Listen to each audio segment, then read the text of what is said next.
ನಡಿ ಈಗ ಶುರು ಮಾಡೋಣ.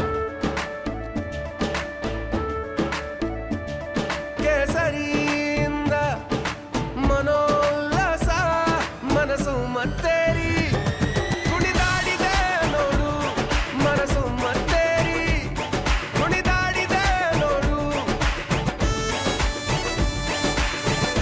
ಕ್ಷಣ ಕ್ಷಣವೂ ಆಚರಿಸಿ ಕೇಸರಿ ಹಬ್ಬ. ವಿಮಲ್ ಬಾಯಲ್ಲಿ ಹೇಳಿ ಕೇಸರಿ. ದೇಶಕ್ಕೆ ವಾಪಸ್ ಬಂದು ಯಾವ ಒಂದು ತನಿಖೆಗೆ ಸಂಪೂರ್ಣವಾಗಿ ಸಹಕಾರ ಕೊಟ್ಟು ಎಲ್ಲಿದ್ರು ಮುಂದಿನ 24 ಗಂಟೆಲೋ 48 ಗಂಟೆಲೋ ವಾಪಸ್ ಬರೋದ್ರ ಮುಖಾಂತರ.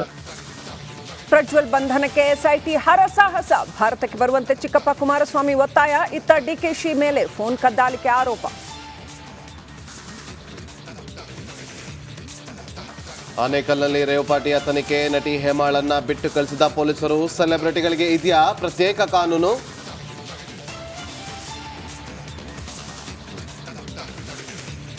ಸಾಲ ಮರುಪಾವತಿ ವಿಳಂಬಕ್ಕೆ ಪತ್ನಿ ಪುತ್ರನಿಗೆ ಗೃಹ ಬಂಧನ. ಮನನೊಂದ ರೈತನಿಂದ ಆತ್ಮಹತ್ಯೆ. ಪೊಲೀಸರು ಸ್ಪಂದಿಸಿಲ್ಲ. ಸ್ಥಳೀಯರ ಗಂಭೀರ ಆರೋಪ.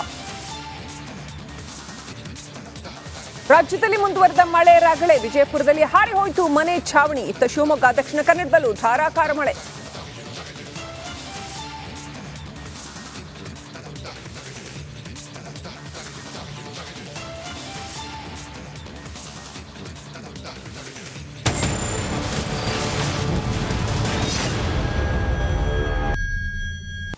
ನೋಡಿ, ಇವತ್ತು ಬಿಗ್ ಮಾರ್ನಿಂಗ್ ಅಲ್ಲಿ ಒಂದು ಪೆನ್ಡ್ರೈವ್ ವಿಚಾರವಾಗಿ ಸುದ್ದಿ ಇದೆ. ಮತ್ತೊಂದು ರೇವ್ ಪಾರ್ಟಿಗೆ ಸಂಬಂಧಪಟ್ಟಂತ ಒಂದು ಮೇಜರ್ ಅಪ್ಡೇಟ್ ಇದೆ. ನಿನ್ನೆ ಟ್ರೇಲರ್ ಅಷ್ಟೇ. ತನಿಖೆ ಆರಂಭ ಮಾಡಿದಾಗ ಸಿನಿಮಾನೇ ಅಲ್ಲಿ ಹೊರ ಬಂದಿರುವಂಥದ್ದು. ಮತ್ತೊಂದು ಪ್ರಮುಖವಾದಂಥ ವಿಚಾರ ಅಂತಂದರೆ, ಬೆಳಗಾವಿಯಲ್ಲಿ ಒಂದು ಘಟನೆ ಆಗಿದೆ. ಆ ವಿಚಾರ ಕೇಳಿದ್ರೆ ಎಂಥವ್ರಿಗೂ ಕೂಡ ಬೇಸರ ಆಗೋಗುತ್ತೆ. ಪೊಲೀಸ್ ಇಲಾಖೆ ಯಾವ ರೀತಿಯಾಗಿ ಕ್ರಮವನ್ನು ತೆಗೆದುಕೊಳ್ಳುತ್ತೆ, ಸರ್ಕಾರ ಏನು ಮಾಡುತ್ತೆ, ಆ ಸುದ್ದಿ ನೋಡಿದ ಬಳಿಕ ಯಾಕೆ ಪೊಲೀಸ್ ಇಲಾಖೆ ಸುಮ್ಮನೆ ಕೂತಿದೆ, ಅದೆಲ್ಲವನ್ನು ಕೂಡ ಮುಂದಿನ ಹಂತದಲ್ಲಿ ಪ್ರಶ್ನೆ ಮಾಡ್ತೀವಿ ಆ ಸುದ್ದಿಯೊಂದಿಗೆ.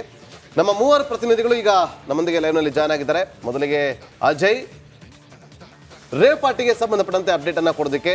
ಮತ್ತೊಂದು ಕಡೆ ಸತೀಶ್ ಇದ್ದಾರೆ ಪದ್ಮನಾಭನಗರದಿಂದ. ಈ HD ಕುಮಾರಸ್ವಾಮಿ ಅವರು ಕೊಟ್ಟಂಥ ಹೇಳಿಕೆ, ಆ ಹೇಳಿಕೆಗೆ ಸಂಬಂಧಪಟ್ಟಂತೆ ಮಾಹಿತಿಯನ್ನು ಕೊಡ್ತಾರೆ. ಧ್ರುವರಾಜ್ ಇದ್ದಾರೆ. ಪ್ರಮುಖವಾಗಿ ಈ ನೈಟ್ರೋಜನ್ ಸ್ಮೋಕ್ ಕಾಸು ಇದೆಯಲ್ಲ, ಆ ವಿಚಾರವಾಗಿ ಸಾಕಷ್ಟು ಸದ್ದು ಮಾಡ್ತಾ ಇದೆ. ಬ್ಯಾನ್ ಆಗಿದ್ರು ಕೂಡ ಯಾಕೆ ಬಳಕೆ ಮಾಡ್ತಿದ್ದಾರೆ, ಆ ವಿಚಾರವಾಗಿ ಕೂಡ ಒಂದು ಮೇಜರ್ ಅಪ್ಡೇಟ್ ಒಂದಿಗೆ ಧ್ರುವ ಕೂಡ ಮಾಹಿತಿ ಕೊಡ್ತಾರೆ. ನಿಮ್ಮ ಸುದ್ದಿಗಳು ಬಂದಾಗ ಮತ್ತೆ ನಿಮ್ಮನ್ನು ಸಂಪರ್ಕ ಮಾಡ್ತೀವಿ, ಹಾಗೆ ಸಂಪರ್ಕದಲ್ಲಿರಿ. ಈಗ ದೇಶದಲ್ಲಿ ಹಲ್ಚಲನ್ನು ಎಬ್ಬಿಸಿರುವಂಥ ಸ್ಟೋರಿ ಅಂತಂದರೆ ಅದು ಪ್ರಜ್ವಲ್ ಪೆನ್ ಡ್ರೈವ್ ಪುರಾಣ. ನೆನೆ HD ಕುಮಾರಸ್ವಾಮಿ ಅವರು ದಿಢೀರ್ ಅಂತೇಳಿ ಸುದ್ದಿಗೋಷ್ಠಿ